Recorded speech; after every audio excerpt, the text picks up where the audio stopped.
Hello and welcome back to the OSM channel. In today's video, I'd like to teach you how to use a basic pop rivet gun. Now, first thing I want to cover, what is a pop rivet and how does it actually work? Well, this is a pop rivet, and what it is, it's a fastener. It allows you to fasten materials together. One of the wonderful things about pop rivets is it allows you to fasten materials without welding, and additionally, with pop rivets, you only need to have access from one side of the materials that you plan to fasten. So if I wanted to fasten two sheets of aluminum together, all I would have to do is have access on one side of the aluminum, right? Because as opposed to a bolt, right, you'd have to have access to the top side to put the bolt through, and you'd have to have access to the bottom side to put the nut through, if that makes sense.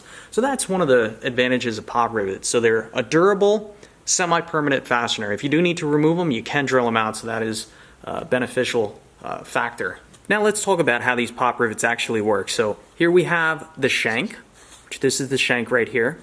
We have the flange, which goes against the material that we plan to fasten together.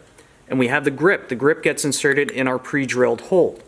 And then on the top of the shank, there's actually a little ball. So basically what happens, you take one of these rivets, insert it in the head of the gun. Then as you squeeze down on these handles, it pulls the shank down, forcing this ball to bow or expand the grip. And then what happens, whatever you have between this ball up here and the flange gets compressed and locked together.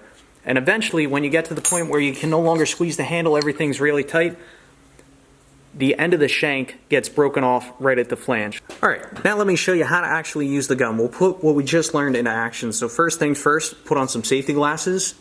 I have a piece of aluminum right here. I've already pre-drilled a few 1/8" holes. So we're going to take an 1/8" aluminum pop rivet. We're going to insert it in one of the pre-drilled holes.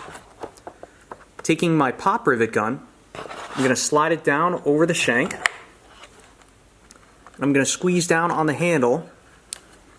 And as I squeeze down on the handle, you can see that ball coming down. And it's expanding itself on the underside.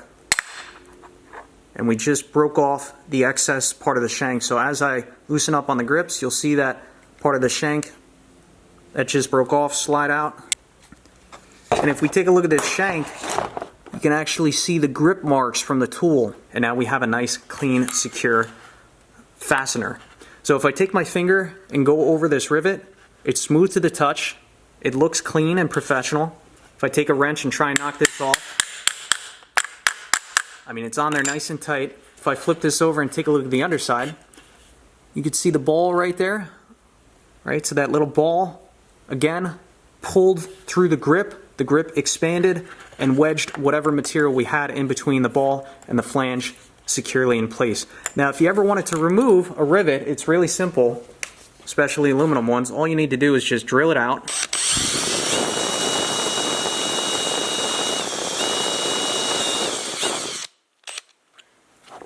Like so. I mean, you could keep drilling this out, or you could take some pliers from the other side and just pull it right out. There you go. That's how you remove a rivet. Really simple to install and remove. Alright, so now let's quickly go over the different heads, how to swap them out, when and why to swap them out. So this is a very common homeowner style riveting gun. I mean, it can be used professionally, but this is what most of us are going to have in our garage. And the 4 different heads are for the 4 most common rivet sizes. So we have 3 32nds, 1/8", 5 32nds, and 3 16ths. So say I wanted to use a 3 16ths rivet. What I would do, I would take a look at the shank, and I would take that shank and slide it over each one of these heads. It doesn't fit over this one, doesn't fit over this one, doesn't fit over this one, and it just fits in this head right here. So I know that this is the appropriate head for the 3 16ths rivet.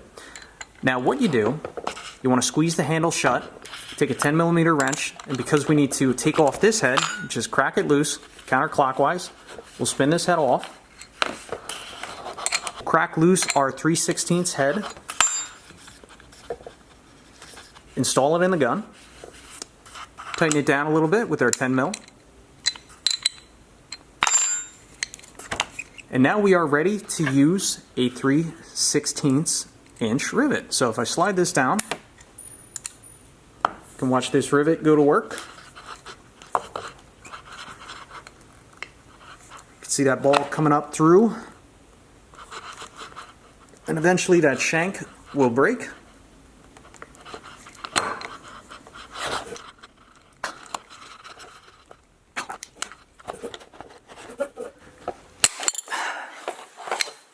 like so. Now that is a very hefty rivet and it requires a lot of force to properly fasten, but I think you get the idea here. So the head is selected based on the shank size. You want the shank to have a nice secure fit in the head. Alright, so the final thing we need to talk about are the two important measurements when it comes to sizing rivets. So rivets are measured in two ways. One, their diameter, and two, their maximum grip. So this is an 1/8 inch diameter rivet, meaning that it has an 1/8 inch diameter grip.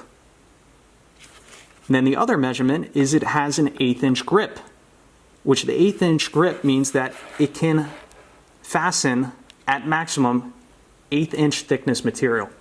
So if you wanted to fasten two 1/16 inch plates together, you could do that with this fastener by drilling an 1/8 inch hole. Hopefully that makes sense, but it's pretty self-explanatory here.